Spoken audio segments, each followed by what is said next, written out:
Azərbaycana nifrət edənlər hakimiyyətə gəlsə, Ermənistan xalqının başı dərddə olacaq. Bu fikirlər Azərbaycan Prezidenti İlham Əliyevin Zəngilan şəhərində sakinlərlə görüşündə dövlət başçısı tərəfindən səsləndirilib.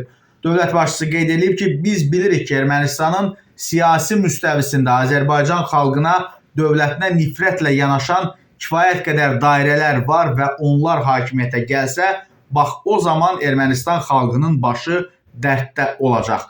Biz bizə məxsus olan torpaqlarımızı işğalçılardan qan tökərək azad etdik. Allah bütün şəhidlərimizə rəhmət eləsin.